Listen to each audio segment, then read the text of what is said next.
रेवाड़ी में Covid special jail से 13 कैदी फरार। रेवाड़ी और महेंद्रगढ़ में कैदियों पर गंभीर आरोप। फरार कैदियों की धरपकड़ के लिए पुलिस दे रही दबिश।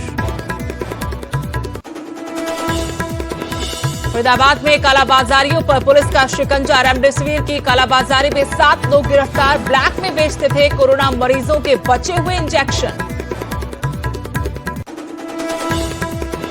महामारी में भी अवसर तलाश रहे मुनाफाखोर। फरीदाबाद में 2 अस्पतालों पर कार्रवाई। स्वास्थ्य विभाग ने जारी किया कारण बताओ नोटिस। कोरोना के इलाज के लिए ज्यादा पैसे वसूलने का आरोप। 3 दिन में देना होगा जवाब। दिल्ली में केस कम पर सख्ती डबल। सीएम केजरीवाल ने 1 हफ्ते और बढ़ाया लॉकडाउन। थमी रहेगी मेट्रो की भी रफ्तार। हमीरपुर के मेडिकल कॉलेज को मिला अपना oxygen plant. CM Jairam Thakur ने वर्चुअली किया लोकार्पण। 33 बेड के कोविड वार्ड का भी किया उद्घाटन। नवजोत सिद्धू का कैप्टन पर बड़ा वार। कहा सूबे में कांग्रेस की सरकार पर अकालियों का राज। विधायकों में है यही आम राय। कांग्रेस विधायक कुलदीप वैद्य का सिद्धू की गुप्त मीटिंग में शामिल होने से इनकार। कहा पार्टी को अंदरूनी लड़ाई से झेलना पड़ सकता है नुकसान। पर सीएम जल्द निकालेंगे हल। दादरी में बेवजह घूम रहे लोगों पर पुलिस सख्त। लापरवाह लोगों के काटे जा रहे चालान। वाहनों की हो रही गहनता से चेकिंग।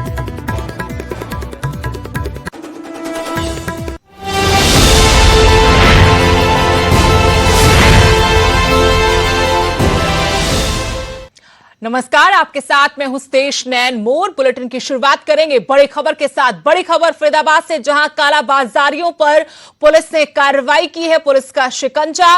रेमडेसिविर की कालाबाजारी में 7 लोग पुलिस ने गिरफ्तार किए हैं। अस्पताल में ये बतौर फार्मासिस्ट काम करते थे। ब्लैक में कोरोना मरीजों के बचे हुए इंजेक्शन बेचते थे और अब पुलिस ने इन्हें दबोचा है। फरीदाबाद में कालाबाजारियों पर पुलिस की बड़ी कार्रवाई। रेमडेसिविर की कालाबाजारी में 7 लोग पुलिस ने गिरफ्तार किए हैं।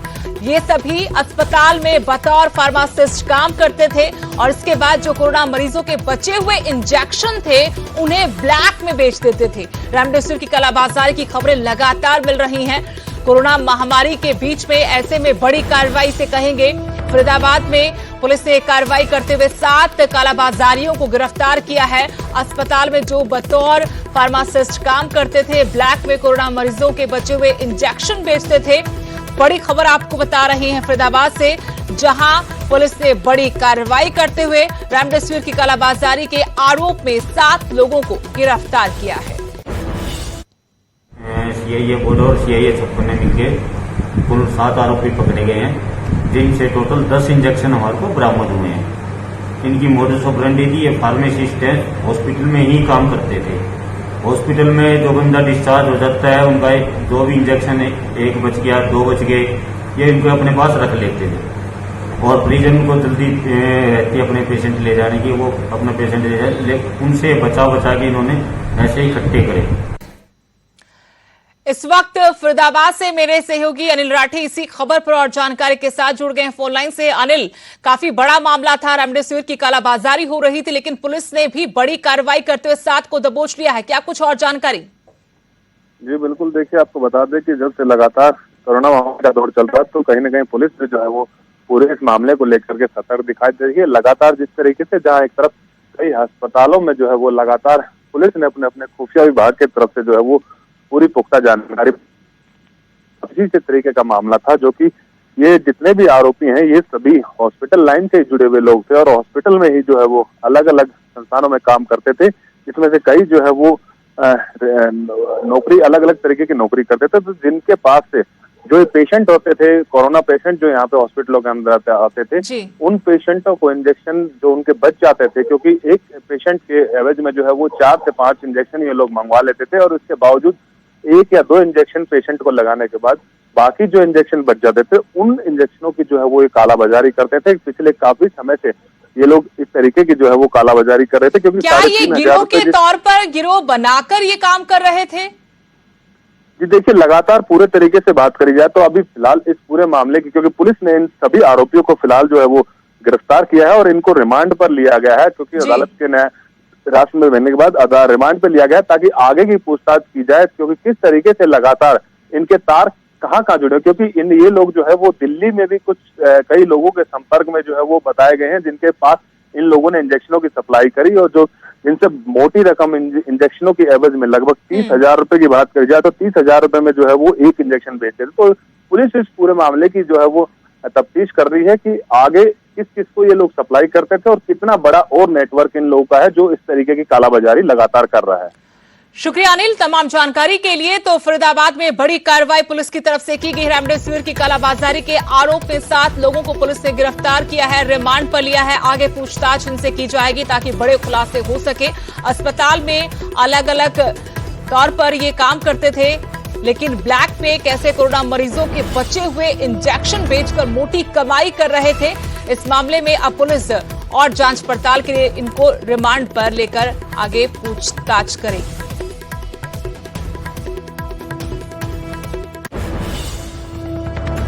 अगली बड़ी खबर भी फरीदाबाद से, जहां महामारी में मुनाफाखोरी भारी पड़ गई। फरीदाबाद में 2 अस्पतालों पर कार्रवाई हुई है। स्वास्थ्य विभाग ने इन्हें कारण बताओ नोटिस जारी किया है। कोरोना के इलाज के लिए ज्यादा पैसे वसूलने का दोनों अस्पतालों पर आरोप है। अस्पतालों को 3 दिन में जवाब भी देना होगा। बड़ी खबर फरीदाबाद से, जहां एक तरफ कोरोना की दूसरी लहर का खौफ है, कहर जारी है, तो वहां कुछ लोग ऐसे भी हैं जो मुनाफाखोरी कर रहे हैं, मोटी कमाई कर रहे हैं, आपदा में अवसर तलाश रहे हैं। ऐसे ही फरीदाबाद के 2 अस्पताल जिन पर अब कार्रवाई हुई है। स्वास्थ्य विभाग ने दोनों अस्पतालों के प्रबंधन को कारण बताओ नोटिस जारी किया है, जो कोरोना के इलाज के नाम पर ज्यादा पैसे वसूल रहे थे। अब इन दोनों ही अस्पतालों को 3 दिन में जवाब देना होगा। ओवर चार्जिंग करने की पेशेंट के द्वारा और सोशल मीडिया के द्वारा उसको संज्ञान में लेते हुए प्रशासन के निर्देशानुसार हमने उन पर ये कार्रवाई की है। उनको शो कॉज नोटिस दिया है और उनकी पर्सनल सुनवाई भी करेंगे ताकि तथ्यों का पता लग सके। किस तरह की ओवर चार्जिंग थी, क्या कुछ शिकायत में मिला है? शिकायत है कि भाई पीपी किट के ज़्यादा पैसे लगा रहे हैं या बेड के चार्जेस ज़्यादा लगा रहे हैं, जो कि गवर्नमेंट के जो रेट्स हैं उससे ज़्यादा थे। कौन कौन से हॉस्पिटल है सर, ये अगर नाम? ये जैनिक हॉस्पिटल और पवन हॉस्पिटल सेक्टर। बड़ी खबर रेवाड़ी से, जहां स्पेशल कोविड जेल से 13 कैदी फरार हो गए। रेवाड़ी और महेंद्रगढ़ में इन कैदियों पर गंभीर आरोप थे। फरार कैदियों की धरपकड़ के लिए पुलिस ने अपनी कार्रवाई शुरू कर दी है। जगह जगह दबिश दे रही है पुलिस। महेंद्रगढ़ पुलिस को सूचना दी गई है, क्योंकि इनमें से कई ऐसे जिन पर महेंद्रगढ़ में कई मामले दर्ज हैं। किदेड़ी गांव में जेल बनाई जा रही थी। इसी को कुछ वक्त के लिए स्पेशल जेल में तब्दील किया गया था, लेकिन जेल अभी बनकर पूरी तरह से तैयार नहीं थी। ये रेवाड़ी एसपी की तरफ से जानकारी दी गई और इसी की खामियों का फायदा उठाकर ये 13 कैदी यहां से भागने में कामयाब रहे।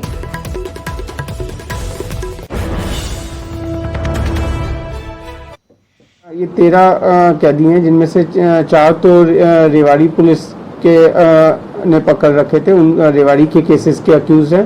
बाकी जो महेंद्रगढ़ के हैं, महेंद्रगढ़ के केसेस के अक्यूज थे, क्योंकि ये कोविड डेडिकेटेड कोविड जेल बना रखी है। तो जितने भी हरियाणा के कोविड पॉजिटिव अंडर ट्रायल्स आए हैं, उनको यहाँ ला के रखा गया है।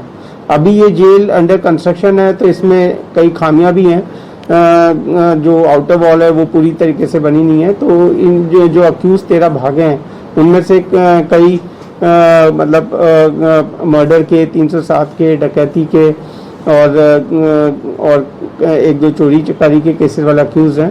तो इनके लिए एसपी महेंद्रगढ़ को भी हमने लिस्ट दे दी है। बाकी हमारी भी जो दोनों सीआई हैं, उन्होंने 4 टीमें गठित कर। रेवाड़ी से मेरे सहयोगी पवन कुमार जुड़े हैं और जानकारी अपडेट के साथ। पवन, 13 कैदी फरार हुए हैं। हालांकि जेल का निर्माण हो रहा था, इसमें कुछ खामियां थी। कोविड को देखकर स्पेशल जेल बनाया गया था, इसी का फायदा उठाकर यहां से कैदी फरार हुए। लेकिन क्या अपडेट इस मामले में है? क्या कैदियों को गिरफ्तार किया जा चुका है? पुलिस क्या कर रही है? देखिए, अभी तक किसी की गिरफ्तारी नहीं हो पाई है। हाँ, संबंधित थाने, जिन जिन थानों से संबंधित थे, जो ये कैदी थे, उन सभी को इंटीमेट कर दिया गया है। और जो रेवाड़ी पुलिस की तरफ से 4 अलग अलग टीमें गठित की गई है। रेवाड़ी जो सीआईए टीम है उसकी एक अलग टीम बनाई गई है, धावड़ा सीआईए की एक अलग टीम बनाई गई है। इसके अलावा 2 अतिरिक्त टीम रेवाड़ी की तरफ से, रेवाड़ी जिला पुलिस की तरफ से बनाई गई है। साथ में महेंद्रगढ़ पुलिस को भी सूचित किया गया है। वहां के एसपी से रेवाड़ी एसपी ने बातचीत करके कहा है कि इस तरह से ये पूरी घटना यहाँ घटी है, तो वो संबंधित थाना को निर्देश दे कि जो कैदी फरार हुए हैं उनको जल्द गिरफ्तार किया जाए। तो जैसा कि ये घटना आपने भी बताया और ये जो पुलिस अधीक्षक हैं ये भी बता रहे हैं कि जिला जेल का यह निर्माण किया जा रहा था। दिल्ली रोड स्थित सिद्धेड़ी गांव के पास नई जिला जेल का निर्माण किया जा रहा है काफी लंबे वक्त से, और अब लगभग वो जो जेल का निर्माण पूरा हो जाना था, लेकिन उससे पहले ही महामारी के दौर में जो जेलों के अंदर जो कैदी संक्रमित पाए गए थे तो उनके लिए एक स्पेशल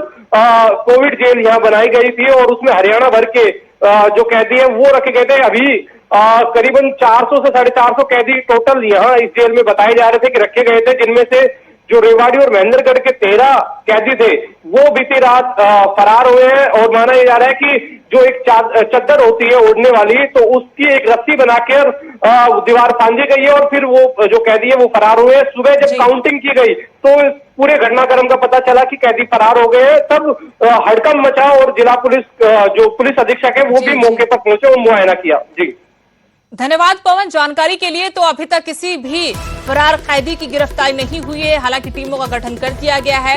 महेंद्रगढ़ के एसपी को भी इस बारे में सूचित किया गया है, लेकिन एक बड़ी लापरवाही जरूर है कि 13 गंभीर मामलों में जो अंडर ट्रायल चल रहे थे कैदी वो इस जेल से फरार हो गए हैं।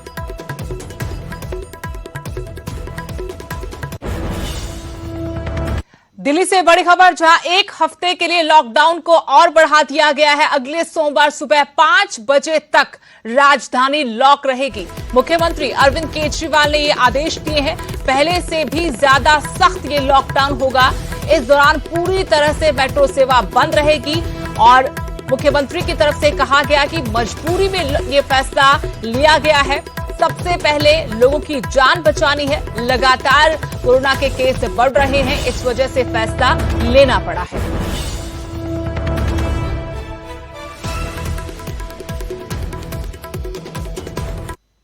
मजबूरीवश अभी 1 हफ्ते का लॉकडाउन और बढ़ाया जा रहा है। कल सुबह 5 बजे ये लॉकडाउन खत्म होना था, लेकिन अब ये अगले सोमवार को 5 बजे तक के सुबह 5 बजे तक के लिए बढ़ाया जा रहा है और इस बार थोड़ा सा और सख्त किया जा रहा है। कल से दिल्ली के अंदर मेट्रो भी चलना बंद हो जाएंगी।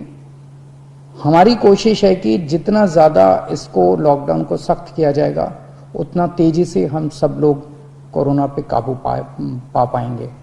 अगली बड़ी खबर, टिकरी बॉर्डर पर युवती से रेप का मामला सामने आया है। किसान आंदोलन में युवती भाग लेने आई थी, जहां 30 अप्रैल को उसकी कोरोना से मौत हो चुकी है। पश्चिम बंगाल से आंदोलन में शामिल होने के लिए युवती आई थी। अब आरोप है कि उसके साथ रेप हुआ है। युवती के पिता ने पुलिस में शिकायत दर्ज करवाई है। पिता का आरोप कि आंदोलन में शामिल 4 युवकों के खिलाफ एफआईआर दर्ज करवाई है युवती के पिता की तरफ से। लेकिन आपको बता दें कि युवती की कोरोना के चलते मौत हो चुकी है।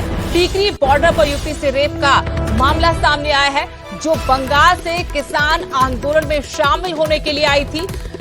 अब इस मामले में उसके पिता की तरफ से शिकायत दी गई है। उसके पिता ने आंदोलन में शामिल 4 युवकों के खिलाफ ये शिकायत दी है।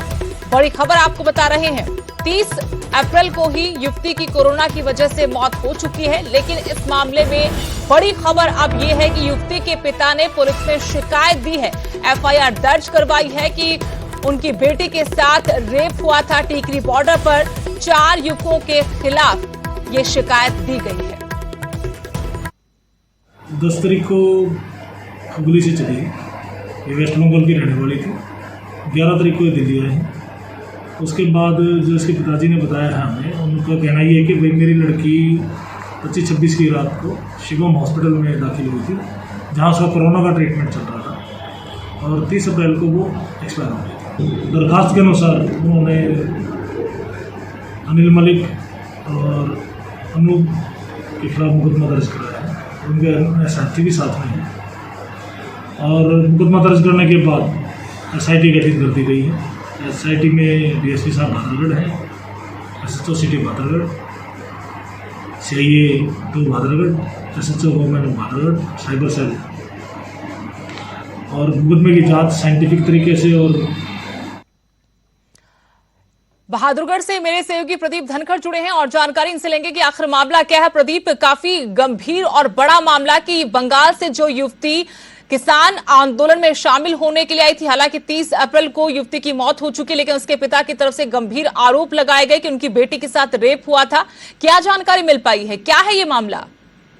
जी सतीश, बिल्कुल बेहद गंभीर मामला है और गंभीर आरोप लगे हैं किसान आंदोलन में शामिल युवकों पर, क्योंकि 30 अप्रैल को जिस कोरोना व्यक्ति की जो कोरोना की वजह से जिस युवती की मौत हुई थी, उसके पिता ने अब ये गंभीर आरोप लगाया है कि उनकी बेटी के साथ जो है पहले बलात्कार हुआ था, जिसके बाद जो है उन्होंने फोन पर संपर्क किया था और अपने पिता को पूरी घटना से अवगत करवाया था। लेकिन मैं बताना चाहूंगा कि युवती की तबीयत खराब हो गई थी, जिसके चलते 24 और 25 तारीख की रात को उन्हें RR हॉस्पिटल में भर्ती करवाया गया था। शिवम RR हॉस्पिटल है लाइनदार बहादुरगढ़ में, वहां पर उनका कोरोना का इलाज किया गया था। लेकिन युवती ने 30 तारीख को ही दम तोड़ दिया था, 30 अप्रैल को। उसके बाद जो परिजन है यहाँ पर पहुंचे हैं, उन्होंने गंभीर आरोप लगाए और रात के समय FIR दर्ज करवाई है बहादुरगढ़ के सिटी थाने में कि उनकी बेटी के साथ बलात्कार हुआ था, जिसकी वजह से उन्हें जान गंवानी पड़ी है। मैं बताना चाहूंगा नमिता बसु नाम की ये लड़की थी और करीब 11 अप्रैल को ये पश्चिम बंगाल से चलकर यहाँ बहादुरगढ़ पहुंची थी और टिकरी बॉर्डर पर किसान आंदोलन में बेहद सक्रिय रूप से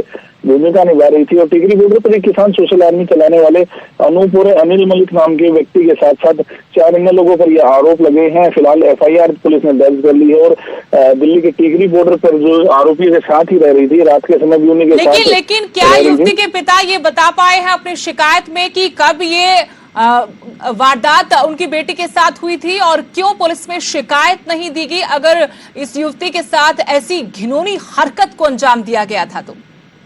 जी दरअसल पश्चिम बंगाल की ये युवती रहने वाली थी और जब जो किसान है अपना प्रचार प्रसार करने के लिए ममता बनर्जी के साथ जो उनके समर्थन में प्रचार करने के लिए गए थे, तो वहीं से ये युवती जो किसान नेता है उनके साथ आई हुई थी। और ये जो किसान नेता है यहाँ पर सोशल आर्मी चला रहे थे, किसान सोशल आर्मी के नाम से ग्रुप बना रखा था और काफी सारे किसानों को इन्होंने जोड़ रखा था। वहीं पर किसान आंदोलन के समर्थन में ये लोगों से अपील कर रहे थे कि किसान आंदोलन के साथ जुड़ा जाए, बार बार उनसे अपील की जा रही थी। फिलहाल पुलिस ने मामला दर्ज किया है 365, 342, 354, 376 और 120B के तहत ये मामला दर्ज हुआ। IPC के धारा है ये सभी। और फिलहाल DSP की अगुवाई में 3 इंस्पेक्टर और साइबर सेल मिलकर एक SIT बनाई गई है जो इस पूरे मामले की जांच करेगी।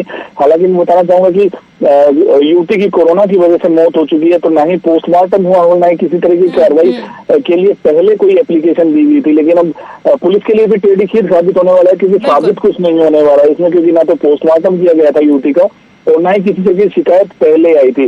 फिलहाल जो उनके पिता ने लेकिन आरोप काफी गंभीर है। शुक्रिया प्रदीप जानकारी के लिए। तो किसान आंदोलन चल रहा है पिछले साल नवंबर से ही, लेकिन आपको बता दें कि अब टिकरी बॉर्डर पर एक वारदात को लेकर शिकायत आई है। जो बंगाल से युवती इस आंदोलन में शामिल होने के लिए आई थी, हालांकि उसकी 30 अप्रैल को कोरोना की वजह से मौत भी हो चुकी है। उस युवती के पिता की तरफ से आरोप लगाया गया कि इसी आंदोलन में शामिल 4 युवकों ने उसकी बेटी के साथ घिनौनी वारदात को अंजाम दिया। इस मामले में शिकायत दर्ज करवाई है और पुलिस ने इस मामले की जांच शुरू कर दी है।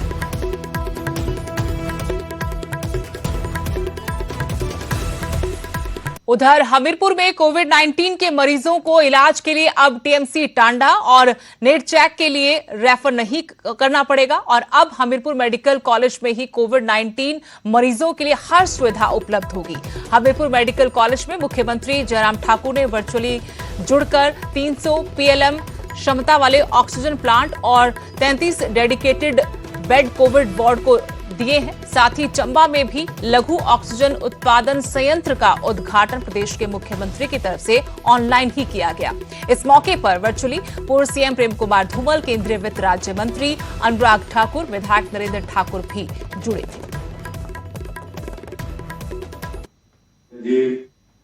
GMC मेडिकल कॉलेज में पीएसए प्लांट और कोविड डेडिकेटेड वार्ड का काम चल रहा था। उसकी आज विधिवत जो है शुभारंभ माननीय मुख्यमंत्री महोदय द्वारा वर्चुअल माध्यम से की गई और इसमें हम बहुत खुशी की बात है कि आज पूरे जो मेडिकल कॉलेज की टीम के साथ जो है एक वर्चुअल टूर जो है सभी लोग जो हमारे साथ वर्चुअल माध्यम से जुड़े थे उनका भी किया गया और हम बहुत बहुत आभारी हैं कि माननीय मुख्यमंत्री महोदय ने समय निकाल के जो है ये वर्चुअल शुभारंभ की जो है प्रक्रिया वो पूरी। जयराम सरकार के नए आदेशों के बाद जिला उपायुक्तों ने जरूरी वस्तुओं की दुकानें खोलने का वक्त तय कर दिया है। मंडी जिला में सोमवार सुबह 10 बजे से दोपहर 1 बजे तक ही दुकानें खुली रहेंगी, तो सिरमौर जिला में अब सुबह 8 बजे से लेकर 11 बजे तक ही जरूरी सामान की दुकानें खुलेंगी। इसके अलावा ऊना में भी सुबह 8 बजे से लेकर दोपहर 11 बजे तक दुकानें खुली रहेंगी, तो किन्नौर में दुकानें खोलने का वक्त सुबह 9 बजे से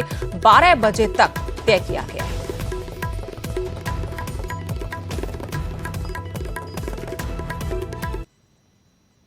यहां रुकेंगे छोटे से ब्रेक के लिए।